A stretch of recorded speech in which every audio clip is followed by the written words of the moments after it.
Good morning, class 9th. Students, in this class, we are going to start a new chapter. Chapter number 3, Poverty as a Challenge. So, this chapter is related to our economics portion, and chapter number 1 is deleted and 2 we will do after some time, and we have just started this chapter. So, let's start with the introductory part of this chapter first. Chapter का नाम है poverty as a challenge. अगर India की बात करें, India एक developing country में हम लोग उसे काउंट कर सकते हैं. तो as a developing country India में पॉवर्टी है, बिल्कुल इस बात से इनकार नहीं किया जा सकता है. अब अगर हम डेली बेसिस पे देखें, इंट्रोडक्टरी पार्ट को अगर हम डिस्कस करके अपने आगे के चैप्टर की तरफ बढ़ते हैं, so in a daily life we come across many people who we think are poor. They should be landless laborers in villages or people living in overcrowded झुग्गीज in city. अब हम लोग आसपास के इलाकों में अगर हम देखें तो हम लोग कई सारे गरीब लोगों को देख सकते हैं. जैसे हम क्राइटेरियाज अगर डिसाइड कर दें तो जिनके पास ज़मीन नहीं है, जो लेबर्स हैं, जो किसी के घरों में काम करते हैं, वो गरीब हो गए. या फिर ओवरक्राउडेड, जैसे बॉम्बे में एक झुग्गी है, ठीक है, धारावी नाम की. तो उनमें जो लोग रहते हैं हम उनको पुअर के तौर पे क्राइटेरिया एक तरीके से डिफाइन कर सकते हैं. They could be daily wages worker eight construction sites और चाइल्ड वर्कर्स इन ढाबास. तो हमने क्या किया, कुछ लोगों को क्राइटेरियाइज कर दिया कि ये हैं हमारे poor people. They could also be beggars with children in tatters. जैसे हम लोग अपने फादर के साथ जाते हैं तो जब ट्रैफिक लाइट पर हम लोग गाड़ी रोकते तो भी हम लोगों को बहुत सारे जो इंसान हैं अपने छोटे बच्चों को अपने ऊपर लेकर, या उनके हाथ पैर कटे होंगे, बहुत सारे ऐसे एग्जांपल देखने को मिलते हैं. तो वो भी एक तरीके से हम लोग पुअर के अंदर में ला सकते हैं उन लोगों को. We see poverty all around us. तो इस तरीके से हमने क्या देखा कि गरीबी जो है जो हर जगह है. अगर कोई बच्चा काम कर रहा है ढाबे पे तो वो भी हम लोगों ने उसे पुअर क्राइटेराइज कर दिया. अगर कोई मिल में काम कर रहा है, कोई कंस्ट्रक्शन साइट में काम कर रहा है, या फिर ट्रैफिक सिग्नल का एग्जांपल दिया, सभी लोगों को हम लोगों ने देखते हुए ये एक तरीके से कंक्लूजन पे पहुंचे कि आसपास हमारे बहुत सारी गरीबी है, all around us. In fact every fourth person in India is poor. मतलब 1 2 3 4, ठीक है, चौथा पर्सन, हर चौथा पर्सन इंडिया में गरीब है. 121 करोड़, दिस मीन्स रफली 270 मिलियन, मतलब 27 करोड़. हमारी इंडिया की पॉपुलेशन कितनी, उस according 27 crore people India live in poverty. 2011-2012 की बात यहाँ पर हो रही है. This also means that India has the largest single concentration of the poor in the world. This illustrates the seriousness of the challenge, of this challenge. हमने इस chapter का नाम इसलिए रखा है क्योंकि हम इसे एक चैलेंज के तौर पर इंडिया को रख कर देख रहे हैं कि इंडिया के हिसाब से ये चैलेंज क्यों है. चैलेंजेस तो और भी बहुत है, पर हमने यहाँ पर पॉवर्टी को चैलेंज क्यों माना. एक तरीके से डेवलप्ड और डेवलपिंग के बीच में एक खाई होती है जिसको एक तरीके से और गहरा करने का काम पॉवर्टी भी करती है. चलिए, अब यहाँ पर 2 टिपिकल केसेस हैं जिसमें हम लोगों ने एक तरीके से पॉवर्टी को देखा है. 2 केसेस देखेंगे हम लोग पॉवर्टी के, जो कि एक है हमारे अर्बन केस और दूसरा है हमारा rural case. So first of all we will move forward to urban case. ठीक है, यहाँ हम अर्बन केस को देखते हैं. ये एग्जाम्पल्स हैं और एग्जाम्पल्स को सेट करते हुए हम लोग हमारे इस चैप्टर का थोड़ा बहुत आइडिया लेकर चलेंगे. चलिए, सो अर्बन केस को देखते हुए हम लोग ये देखेंगे. 33 ईयर ओल्ड राम सरन, जो कि डेली वेजेस वर्कर हैं, लेबरर हैं, एक व्हीट फ्लोर आटा चक्की मिल में वो काम करते हैं रांची झारखंड में. उनके एक मतलब उसके अंदर वो काम करते हैं. नाम क्या है, राम सरन. ठीक है, राम सरन नाम के व्यक्ति हैं, आटा चक्की मिल में काम कर रहे हैं. वो 33 ईयर्स ओल्ड है. झारखंड, राजस्थान में वो रांची इन झारखंड के अंदर. He manages to earn around ₹1500. कितने रुपीज़, 1500 रुपीज़ वो कमा पाते हैं. मंथ की सैलरी है ये, पर मंथ अगर हम बोले तो. And when he finds employment which is not often, the money is not enough to sustain his family of 6 that includes his wife and 4 children। इनकी फैमिली में कितने लोग रहते हैं? 6 मेंबर्स हैं इनकी फैमिली में। एंड मेंबर्स को मैं यहाँ शॉर्ट फॉर्म में लिख देती हूँ। 4 इनके चिल्ड्रन हैं, एक वाइफ है इनकी और एक ये खुद है। ठीक है, यहाँ पे मैं राम लिख देती हूँ, रामचरण। तो इनकी 6 मेंबर्स की एक फैमिली है जिसके लिए 1500 रुपये एक तरीके से नाकाफ़ी है। मतलब नाकाफ़ी मतलब काफ़ी नहीं है। Sorry, ages between 12 years to 6 month. और इनके बच्चों की जो एज ग्रुप अगर हम बोलें 6 महीने से 12 साल तक के बच्चे हैं इनके 4। He also send money to home to his old parents who live in a village near Ramgarh. अब उसी 1500 रुपये में से इन्हें घर भी चलाना है, उसी 1500 रुपये में से इनको अपने फादर के लिए भी, जो कि रामगढ़ नाम के गांव में रहते हैं, उनको भी देने हैं। His father, a landless labor, depends on Ramsaran and his brother who lives in हाजिरबाग।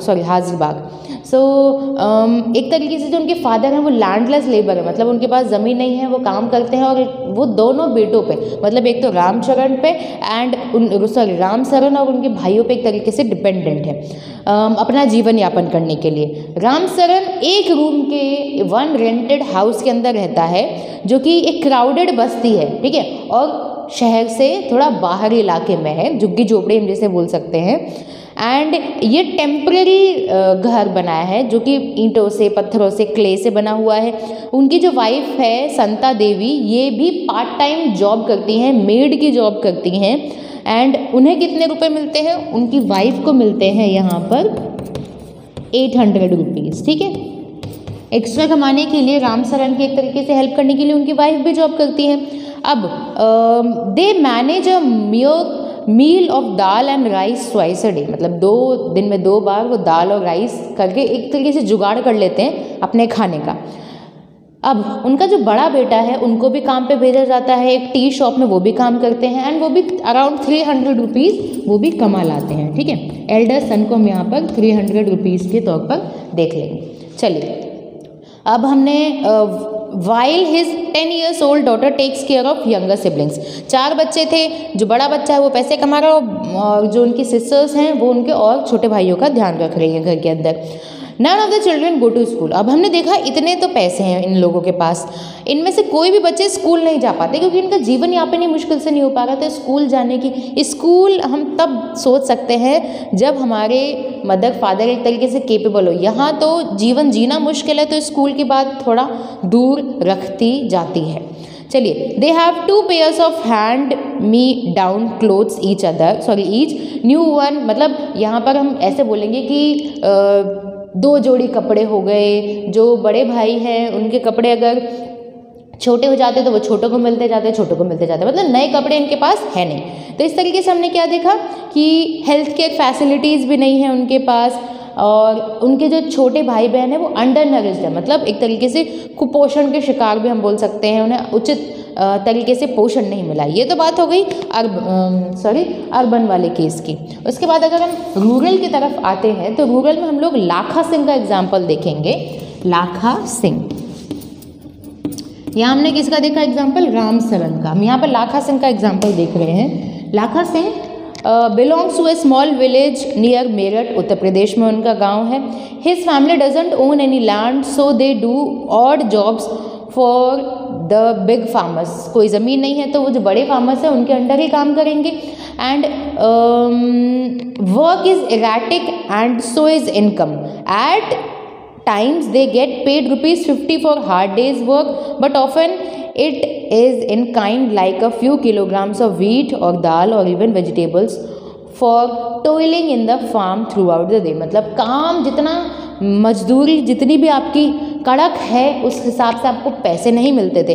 50 रुपये मिल गए या फिर आपके काम के बदले आपको दाल चावल या फिर और भी चीज़ें मिल जाती है। गांव में ऐसा ही होता है, बदले बदले का काम होता है। आप कुछ काम कर देंगे, उसके बदले में आपको अनाज दे दिया जाता है, पैसे दे दिए जाते हैं। आप पैसों से अनाज ही तो खरीदोगे, इसके बजाय उन्हें अनाज दिया जाता है। तो यहाँ पर वही चीज़ की डिस्कशन की जा रही है।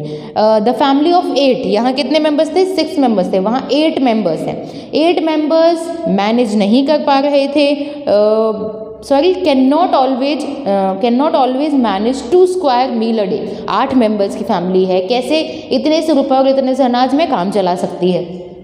लाखा lives in a kutcha hut outskirt of the village and the women of the family spend day chopping fodder and collecting firewoods in the field. अब उनकी जो वाइफ है वो बाहर जाके जो लकड़ियाँ बीनती हैं एंड फॉडर इकट्ठे करती है, chopping fodder sorry. And his father is a TB patient, tuberculosis के पेशेंट है। किनके फादर? लाखा सिंह के फादर। एंड 2 साल पहले ही उनकी डेथ हो गई है, उनको अच्छे से मेडिकल फैसिलिटीज़ नहीं मिल पाई थी। His mother now suffers from the same disease and life is slowly Ebbing away. जैसे उनके फादर की डेथ हुई वही सेम बीमारी उनकी मदर को हो चुकी है, और मदर भी एक तरीके से उनको भी मेडिकेशन नहीं मिल पा रही है और वो भी एक तरीके से मौत की राह की तरफ चल रही है। Although the village has a primary school, Lakha never went there and he had to start earning जब वो 10 साल के थे। मतलब वैसे तो प्राइमरी स्कूल है गांव में, बट लाखा कभी नहीं गए। वही बात यहाँ पर की जा रही है, पैसे कमाना, अपना जीवन यापन करना is more important than studies. इसी वजह से जो रूरल एरियाज़ में लाखा सिंह हैं वो कभी never went to this school and at the age of 10 वो अर्निंग कर रहे थे। 10 साल की उम्र में ही उन्होंने कमाना सीख लिया था। न्यू क्लोथ्स हैपन वंस, मतलब साल में, मतलब कभी कभी एक बार नए कपड़े आ गए तो आ गए। एंड साबुन और जो तेल है ना, जो आपकी एकदम नेसेसरी चीज़ें बोली जाती है, वो उनकी लग्जरी होती थी। तो इन 2 एग्जाम्पल से हम लोगों ने क्या देखा? इन 2 एग्जाम्पल से हम लोगों ने देखा, study the above causes of poverty and discuss the following issue related to poverty. इन दोनों एग्जाम्पल्स को देखते हम लोग देखेंगे लैंडलेसनेस, इन दोनों के पास ज़मीनें नहीं थी।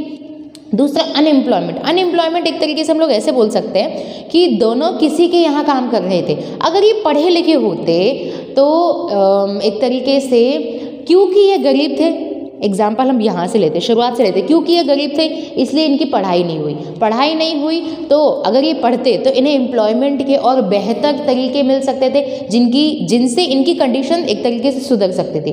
तो एक हमारा ये पॉइंट हो जाता है। साइज़ ऑफ फैमिलीज, दोनों की फैमिली साइज़ बहुत बड़ी है। यहाँ 6 मेंबर्स हैं, यहाँ 8 मेंबर्स हैं। फिर है इलिटरेसी, वही चीज़ है, पढ़े लिखे नहीं है, इस वजह से ही वो अनएम्प्लॉयमेंट के एक तरीके से शिकार हो रहे हैं। Poor health and mall nutrition, दोनों की फैमिली के न्यूट्रिशन पर ज़्यादा ध्यान नहीं दिया गया है। एंड यहाँ पर बच्चे कुपोषण के शिकार है। यहाँ पर भी डेथ हो चुकी है एक फैमिली मेम्बर की, और एक और फैमिली मेम्बर वही कंडीशन से गुजर रहा है, उसे भी सेम जो हेल्थ फैसिलिटीज़ है वो नहीं मिल पा रही हैं। चाइल्ड लेबर, यहाँ पर हमने देखा इनका बड़ा बेटा काम कर रहा है। हेल्पलेसनेस, इस वजह से हम ये देखेंगे दोनों ही मजबूर हैं कि क्या किया जाए। ज़रूरी नहीं है कि ये दोनों ही नहीं चाहते होंगे कि हमारे जो फैमिली मेम्बर्स हैं वो पढ़े नहीं। चलिए, तो इन 2 एग्जाम्पल्स को हम लोग देखते हुए आगे की पैराग्राफ की तरफ बढ़ेंगे। These 2 typical cases illustrate many dimension of poverty. They show that poverty means hunger and lack of shelter. अब अगर हम डेफिनेशन की तरफ बढ़ते हैं तो हम ये देखेंगे कि एक तरीके से पॉवर्टी को डिफाइन कर रहे हैं ये दोनों एग्जाम्पल्स। कैसे? पॉवर्टी का मतलब है भूख, दूसरा लैक ऑफ शेल्टर, आपके पास खाने के लिए प्रॉपर फूड नहीं है, आपके पास रहने के लिए घर नहीं है। दोनों झुग्गी झोपड़ियों में रह रहे, जो कि शहर से बाहर है, दोनों फैसिलिटीज़ इन्हें नहीं मिली, ना तो फूड मिल रहा है ना तो शेल्टर मिल रहा है। It also is a situation in which parents are not able to send their children school. दोनों ही केपेबल नहीं हैं स्कूल भेजने के लिए अपने चिल्ड्रन को, क्योंकि कमाना is the main motto. And sick, यहाँ पर इनके दोनों फैमिली मेम्बर्स बीमार है, दोनों को ही ट्रीटमेंट नहीं मिली थी। एंड पॉवर्टी का मतलब ये भी है लैक ऑफ क्लीन वाटर, शुद्ध पानी नहीं मिल रहा है इन्हें। सैनिटेशन फैसिलिटी, साफ सफाई की फैसिलिटी झुग्गी झोपड़ियों में बहुत कम देखने को मिलती है। And lack of regular job, minimum decent level, regular job unemployed है, एक तरीके से इलिटरेट है, इस वजह से भी इन्हें एक अच्छी जॉब नहीं मिल पा रही है। एंड अगर हम बोले, इस वजह से हम ये बोलेंगे living with a sense of helplessness, मतलब मजबूर हो चुके हैं ये लोग, मजबूरी वाला जीवन जी रहे हैं। शौक से तो ये जीवन जिएंगे नहीं ये लोग। Poor people are in a situation in which they are ill treated and almost every place, at almost एक तरीके से ट्रीट अच्छे से नहीं किया जाता है उन लोगों को, फैसिलिटीज़ उनको प्रोवाइड नहीं करवाई जाती हैं, एक बहुत सादा जीवन यापन कर रहे हैं वो। In farms, factories, government offices, hospitals, इन सभी जगहों पर हम लोग पॉवर्टी या फिर पुअर पीपल्स को देख सकते हैं. Obviously nobody would like to live in poverty. कोई भी रहना नहीं चाहता, पर हमें बहुत सारी जगहों पे ऐसे लोग मिल जाएंगे देखने के लिए. Now, one of the biggest challenge in the independent India has been to bring millions of its people out of abject poverty. Mahatma Gandhi always insisted that India would be truly independent only when poorest of its people became free of human suffering. So Mahatma Gandhi का भी ये कहना है कि हमारा जो India है वो डेवलप तभी कहलाया जाएगा, एक तरीके से इंडिपेंडेंट तभी कहलाया जाएगा जब हम लोग जो गरीबी तबके के लोग हैं उनको एक तरीके से ह्यूमन जो सफ़र कर रहे हैं वो ह्यूमन सफरिंग से हम लोग उन्हें बाहर लाए, उबार पाए. So in this class we have done a brief introduction of poverty. This is जैसे पॉवर्टी को एक तरीके से हम डिस्क्राइब क्या कर सकते हैं, ये हम लोगों ने अभी पॉइंट्स देखे, lack of this and that. उसके बाद हम लोगों ने 2 एग्जाम्पल्स देखते हुए उन सभी एग्जाम्पल्स को मर्ज करते हुए एक छोटी सी पॉवर्टी की डेफिनेशन तो हम खुद भी बना सकते हैं कि क्या क्या कमियां हैं पॉवर्टी की, अगर दे दिया जाए आप लोगों को वर्क के according. So in this class we have discussed the introduction of poverty, 2 examples. In the next class we will discuss poverty as seen by social scientists. So what you have to do in your homework, आपको poverty की जितनी भी definitions according to these 2 examples base करके लिखनी है. जैसे poverty means lack of dash, ठीक है, तो lack of nutrition, तो lack of nutrition दोनों साइड को मिला है, ठीक है. दूसरा है आपका लैक ऑफ सैनिटेशन, मतलब आपको पॉवर्टी के क्राइटेरियाज बताने हैं इन 2 एग्जाम्पल्स को सेट करते हुए. So that's it for today's class. Thank you.